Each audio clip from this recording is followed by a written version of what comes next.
Assalamualaikum warahmatullahi wabarakatuh. Berjumpa lagi bersama saya di channel Bayu Airbrush Lur. Gimana kabarnya? Tentunya dulur-dulur selalu jaga kesehatan dan jangan selalu jaga image. Oke Lur, sebelumnya saya minta maaf banget karena beberapa waktu hari saya ada kesibukan ke Jakarta, ke acara IMX 2024, dan videonya itu terusan video ini baru kita bisa upload satu persatu ya. Jadi mohon maaf banget ya teman-teman yang mungkin menunggu video updatean terbaru. Nah, oke, di sini untuk video yang kita akan bahas ini adalah video lanjutan yang kita amplas kemarin ya. Beberapa hal yang harus kita perhatikan di bagian pengamplasan ketika kita menggunakan air itu apa aja sih ya.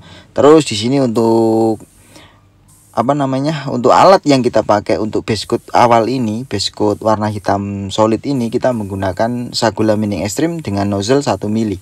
Nah, karena di 1 mili ini saya rasa mungkin untuk kedepannya saya peruntukkan untuk pengaplikasian base coat, jadi viskositasnya enggak terlalu tinggi banget ya. Oke. Terus untuk setelan di sini karena kita pakai Sagulanya itu ya baru aja. Terus di sini kita butuh adaptasi. Tadi setelan awal kita bikin di satu setengah ternyata kurang menurut saya. Jadi di sini saya rubah untuk setelan fan pattern kita buka 2, terus fluid kita buka 2, angin kita main 2 bar gitu ya. Oke, kita kembali ke topik. Buat teman-teman yang mungkin masih pengamplasan menggunakan air, kita juga tidak bisa memaksa orang untuk menggunakan dry atau menggunakan pengamplasan tanpa air ya. Karena kan kita hidup ini sebenarnya ada fase dimana kita akan memilih gitu ya. Kalau misalnya teman-teman nyamannya pakai air ya pakai air, nggak ada masalah. Kalau teman-teman nyamannya pakai dry ya kita nggak pakai air juga nggak ada masalah. Nah, yang perlu diperhatikan ketika teman-teman yang terkhusus baru terjun di dunia refinishing, untuk pengamplasan ketika menggunakan air, terutama di bagian sesi pendempulan terus ngamplas pakai air, itu sebenarnya sangat perlu diperhatikan ketika setelah pengamplasan ya. Setelah pengamplasan, air yang kita gunakan tadi atau air yang diresap oleh dempul itu harus benar-benar hilang. Gimana caranya? Kita jemur dulu ataupun kita open dulu atau kita panaskan dulu, karena di pori-pori dempul itu sangatlah besar, jadi rawan sekali diresap oleh air. Kalau kita paksa misalnya cuma dilap pakai kanebo udah kering ya, secara kasat mata atau secara disentuh udah kering, tapi di dalamnya itu masih ada air, nanti lama-kelamaan air itu akan menguap ketika kena panas, dan itu bisa mendorong komponen yang paling lunak atau komponen yang atas ya, nggak mungkin ke bawah. Pasti nanti jangka panjangnya cat itu akan bergelembung atau bubble. Terus di bagian epoksi juga harus seperti itu. Kalau kita menggunakan air, tetap kita pakai metode setelah pengamplasan kita harus jemur dulu ataupun kita panaskan dulu supaya benar-benar kering ya bagian epoksi. Jangan asal cuma dilap kanebo naik base coat, nanti jangka panjangnya juga bisa akan sangat rawan sekali pada base coat atau yang di atasnya gitu. Karena kalau kita menggunakan air terus kita cuci dengan sabun juga bisa akan meninggalkan residu ya. Jadi kalau teman-teman nggak ngerti apa itu mas residu itu semacam zat kimia yang bisa menjadi pembatas antara epoksi dan base coat ya. Terus alhasil jangka panjangnya nanti base coat nggak bisa merekat sempurna dengan dengan base coat karena ada residu tadi. Nah, terus gimana caranya supaya tidak ada kandungan residu selain air yang kita keringkan? Jadi setelah kita mengamplas sudah kita pastikan kering, sudah kita jemur, sudah kita siapkan. Kedua, kita wajib lap menggunakan degreaser sebelum kita naik ke base coat. Degreaser ini fungsinya apa sih? Untuk menghilangkan sisa ataupun ada kotoran ataupun minyak silikon ataupun residu tadi ya. Jadi lebih aman dan lebih steril lagi media yang akan kita aplikasikan gitu, untuk pemahaman awal dan memperhatikan gimana caranya supaya setelah pengamplasan menggunakan air itu lebih aman gitu ya. Kalau kita menggunakan dry sanding atau tanpa air ya cukup dilap menggunakan degreaser, udah nggak usah kontaminan dengan air gitu aja. Jadi itu kalau untuk teman-teman mungkin, jadi gini ya, teman-teman boleh menggunakan apa aja, teknik apa aja, yang penting kan tujuannya sama untuk mendapatkan hasil yang maksimal. Oke, setelah pengaplikasian base coat solid, di sini kita lanjut ke base coat metalik. Nah, metalik ini adalah warna modern steel. Dari contoh yang saya ambil itu Honda Brio. Untuk catnya sendiri itu dari AXT. Untuk mixing rasio di sini kita pakai 1:1 karena di viskositas poliuretan itu sangat rendah, nggak seperti cat NC gitu ya. Kalau cat NC mungkin viskositasnya agak tinggi, mixing rasionya juga berbeda gitu. Mungkin kalau di cat NC itu 1:2 ataupun 1:2,5. Nah, kalau di cat PU itu 1:1 udah cukup. Bahkan kalau nozzle kita memang mumpuni atau spray gun kita mumpuni, itu mungkin di 1:80% udah cukup gitu ya. Oke. Di sini untuk perbedaan spray gun. Kenapa masuk spray gunnya ganti lagi? Nah, saya jelaskan ya, karena di beberapa spray gun saya itu memang saya ada peruntukan untuk solid sendiri, clear coat sendiri, base coat metalik juga sendiri, terus all around atau epoxy juga sendiri gitu ya. Jadi inilah kenapa saya memiliki beberapa jenis spray gun, yaitu fungsinya ya kita sebagai operator ini juga bisa memahami alat dan bahan yang akan kita pakai. Jadi enaknya kita pakai yang mana gitu. Jadi bukan masalah wah kebanyakan alat pamer gini ini, enggak. Teman-teman itu harus bisa berpikir positif, karena kita itu sebagai operator ya, bukan seniman. Kalau seniman cukup pakai kuas, dia bisa menampilkan hasil yang bagus. Tapi kalau operator yang secara nggak langsung, kita itu sudah memiliki standar yang akan kita ikuti, atau standar pabrik yang kita ikuti gitu ya. Jadi jangan mentang-mentang alah. Nah itu loh, jadi jangan ada kata-kata alah.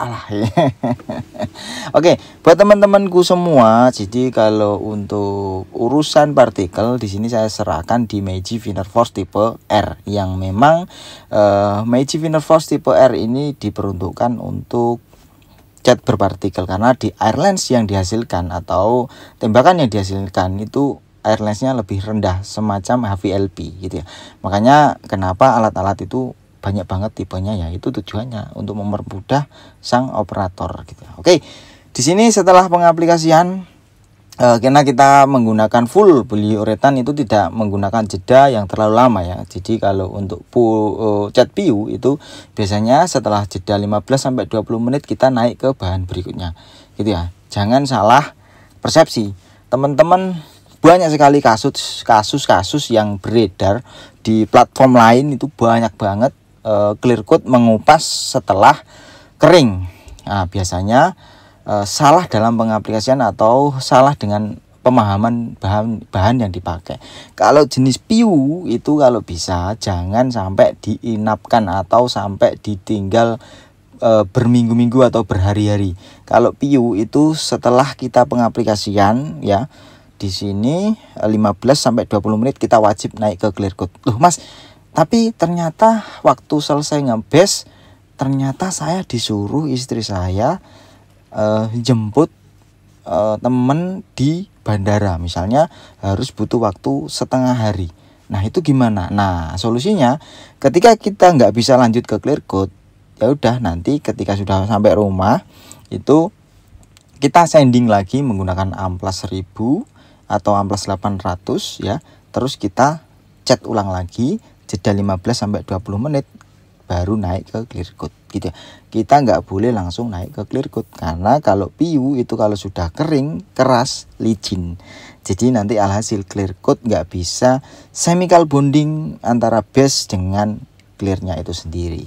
Kebanyakan jangka panjangnya nanti clearnya bisa dikupas kayak stiker, dan itu sudah mulai mewabah ya.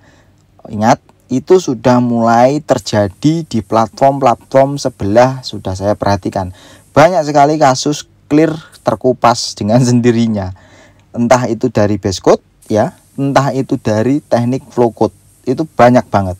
Dan ya itu kenapa? Karena teman-teman kalau sudah dapat orderan, sudah merasa paling jago, itu nggak mau membuka relasi, menutup diri, nggak mau mencari referensi-referensi atau berteman dengan orang-orang yang mungkin lebih paham ya. Mentang-mentang bengkel udah jalan ya, terus yang diketahui itu padahal salah, udahlah intinya kayak gitu. Dan kalau sudah terjadi baru bingung, kelabakan cari referensi gitu. Kalau saya sih enggak ya, kalau saya enggak pernah merasa diri saya pinter, tapi saya pengen mencari relasi lebih. Untuk apa sih sebenarnya? Untuk bekal kita sendiri, untuk teman-teman juga yang mungkin butuh edukasi gitu ya. Nah, oke, setelah ini kita lanjut pengaplikasian clear coat. Nah, clear coat di sini pakai 2100, di sini untuk 2100. Untuk mixing rasio terus terang di sini 2:1 5% thinner. Nah, thinner yang saya pakai itu di extra slow karena di pengekliran ini adalah waktu malam dan kelembapannya sangat tinggi, suhunya sudah menurun. Pemilihan thinner itu sangat penting ketika kita mengalami fase-fase di mana cuaca itu berubah ya. Kalau kita menggunakan extra slow itu cocok di cuaca panas dan cuaca dingin. Kenapa kalau panas kita pakai extra slow?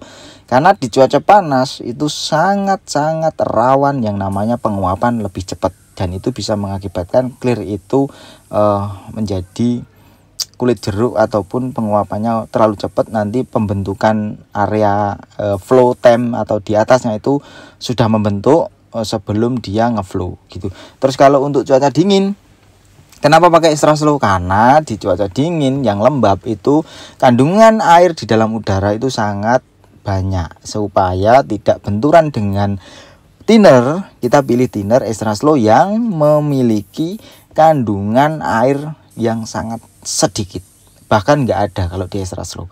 Kalau kita pakai yang thinner biasa HG yang dingin kena kulit itu sangat-sangat rawan ya. Terus untuk teknik pengaplikasian yang saat ini sedang ribut juga ya, di plafon sebelah kita dicerca habis-habisan, kenapa kok ngeclear sekali jadi, kenapa nggak flow coat. Nah, di sini kita itu menerapkan teknik ya, bukan kecot masalah kepribadian ataupun borongannya mepet lah apa enggak. Kita mau mengedukasi dengan teknik ya. Jadi bukan kecot masalah pribadi atau personal. Saya paling nggak suka kalau kecot masalah personal. Kalau kita mau kecot ya masalah tekniknya gitu. Kenapa saya pilih teknik ini? Karena terus terang tempat saya nggak steril banget. Jadi kalau untuk one visit application satu kali lewat ya, titik A, titik B, titik A, titik B, 3 layar selesai, itu sangat membantu gitu. Daripada kita punya pemikiran flow coat untuk mendapatkan flat, itu tidak ada pelajarannya teman-teman. Saya terangkan lagi, flow coat itu dilakukan ketika kita mendapat trouble, entah itu meler, kotor, popping ataupun trouble lainnya yang mengharuskan kita harus clear 2 kali. Kalau teman-teman punya pemikiran kita flow coat biar menjadi flat, itu nggak ada pelajarannya. Kalau mau flat, betul-betul flat ya, kita kikis, kita amplas, terus kita poles supaya bisa benar-benar mendapatkan tampilan cahaya yang lurus gitu. Kalau flow coat itu menandakan bahwasanya untuk flat itu nggak ada pelajarannya. Oke, nanti kita langsung review aja hasilnya, dan ini sesi terakhir untuk pengekliran.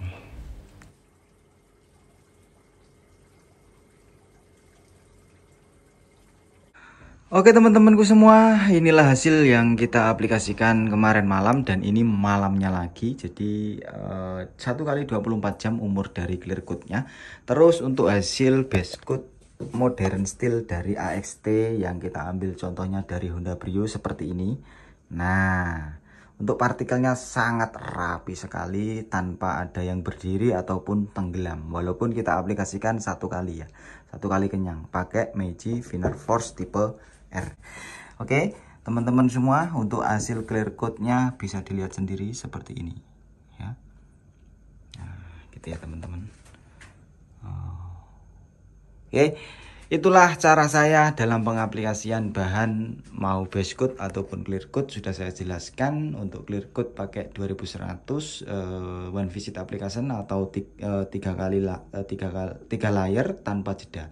Paling titik A titik B, titik A titik B, jeda itu nggak sampai 1 menit, 5 menit bahkan, atau 10 menit ya. Tapi hanya sekedar membantu penguapan thinner itu sekitar 10-15 detik, lalu kita ambil thickness atau wet look-nya atau ketebalannya, dan hasilnya seperti ini. Oke, kalau kita video dari samping seperti ini. Nah, kalaupun misalnya ada jerukan, dia sangat halus, jadi seakan-akan flat ideal ya, flat ideal, bukan flat yang seperti kaca lurus seperti itu. Oke, untuk partikelnya dilihat lagi seperti ini. Oke teman-teman, semoga informasinya bermanfaat dan membantu untuk teman-teman sendiri. Kalau misalnya ada pertanyaan, silahkan ditanyakan di komen ataupun di WA, di deskripsi ada WA saya ataupun DM di Instagram. Oke, jangan lupa di follow TikTok akun Bayu Airbrush, terus Instagram Bayu Airbrush, Facebook Bayu Airbrush gitu ya. Oke, saya pamit undur diri. Thank you for watching. Wassalamualaikum warahmatullahi wabarakatuh.